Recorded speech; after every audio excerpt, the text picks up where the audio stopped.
Hi wrestling fans, thanks for clicking on the dreaded D Rose report. In case I look a little bit different, my wife wanted me to get a haircut and I got this one right over here trimmed just a little.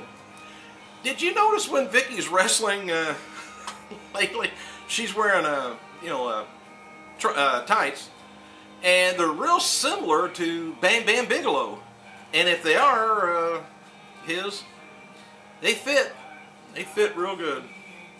That's bad. Alright, I had a caller that called in, by the way, before I get to the news. Wanted to know why I didn't say anything about the Vince and Brett match.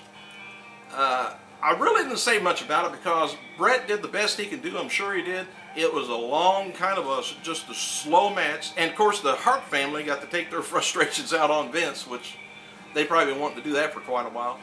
But it was just a match. And like I said, I'm glad as happier than heck that with all the stuff that Brett's went through with the stroke and stuff, that he was even able to get in that ring and stand without a walker or a crutch or anything like that. It's just amazing he has recovered that well. And with any other organization, I don't think any other federation would let him get in there and wrestle, because he just, maybe a few more years from now, maybe, I don't know. So a lot of people can't come back from a stroke 100%, but at least you can wrestle, move your arm, move your left side, speak. It's just amazing he came back there. I love just seeing him in there. And Vince took a hell of a bunch of chair shots from him. It was a little bit too long, but okay. Steve Austin, by the way, was in Vancouver yesterday shooting the final scenes for his movie called Hunt to Kill. And announcer Justin Roberts was doing voiceover work yesterday for WWE SmackDown vs. Raw 2011 video game. Now, if you want to turn your speakers down for about 15 seconds, I got a spoiler for you. If you don't want to hear it, got them turned down? 15 seconds, okay. During last night's SmackDown taping from Las Vegas, Money in the Bank winner Jack Swagger came in and used his Money in the Bank on Jericho, got the win. He's our new champion. We'll see that Friday. Okay, turn it back up. Oh, anyway, we're still waiting on a little bit more detailed results on past Mondays and Raw and Impact taping ratings, but for the quarter hours.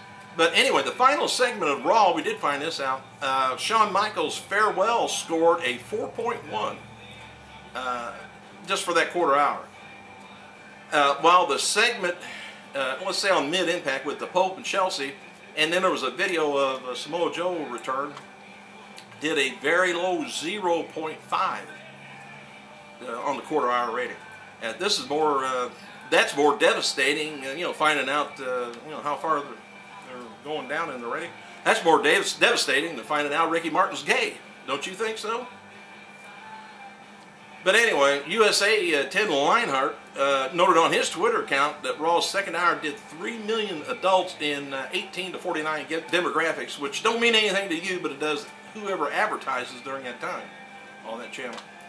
TNA's rating actually ended up a 0.62, rounded out to like a 0.6. Raw was a 3.68, rounded up to 3.7.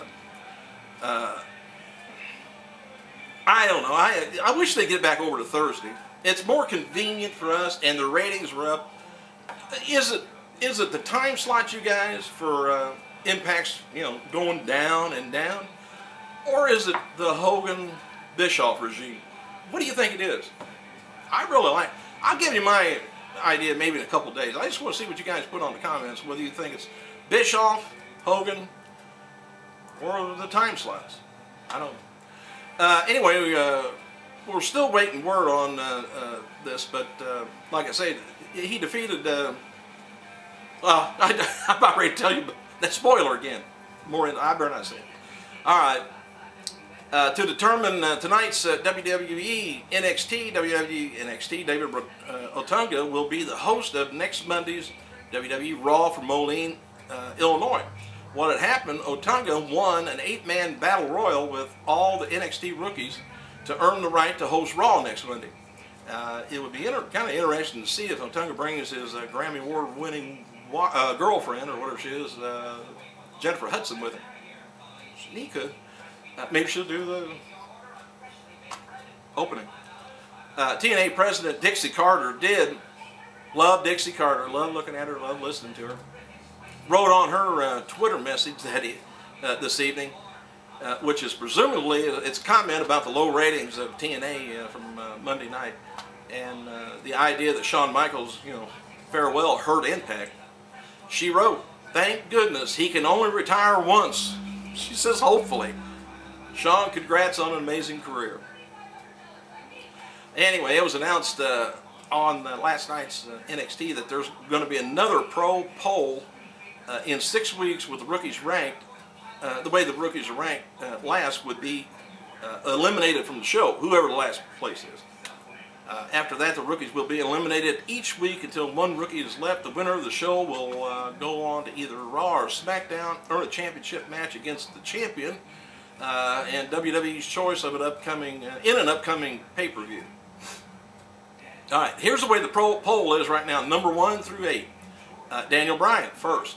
Wade Garrett, Justin Gabriel, Heath Slater, David Otunga, Skip Sheffield, Mike Tarver, Darren Young. So far, Darren Young's in last place.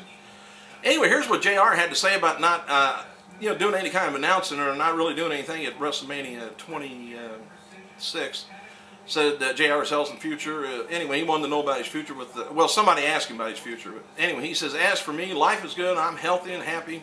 For those that have erroneously written or assumed that the reason I did not announce at WrestleMania 22 was because of health concerns, that assumption is incorrect. I'm happy to say that." Anyway, broadcasting wrestling in WWE is likely history for me, but there's many other areas in which I could contribute to WWE, and those options, among others, will be weighed over the next month. I hate to see Jim Ross go, man. I hope his voice is okay and his speech and everything. Anyway, former WWE and TNA star Val Venus was at last night's Raw in Phoenix visiting friends. Steve Austin wrote on his Twitter yesterday about WrestleMania 26. He says, "I sure missed JR last night at WrestleMania. For $64.99, I want everything thrown in, including the kitchen sink." So it would have been a great treat hearing him commentate. Would have. Former WWE diva Maria wrote the following on her Twitter regarding a string of short diva matches in WWE. He said, "Maybe if they gave the girls some time, they could put together a great match. So annoying. 40% of the fan base is female. Show the ladies some love." I've always said that. All right. NXT Skip Sheffield. I gotta watch what I say. My wife may end up watching this.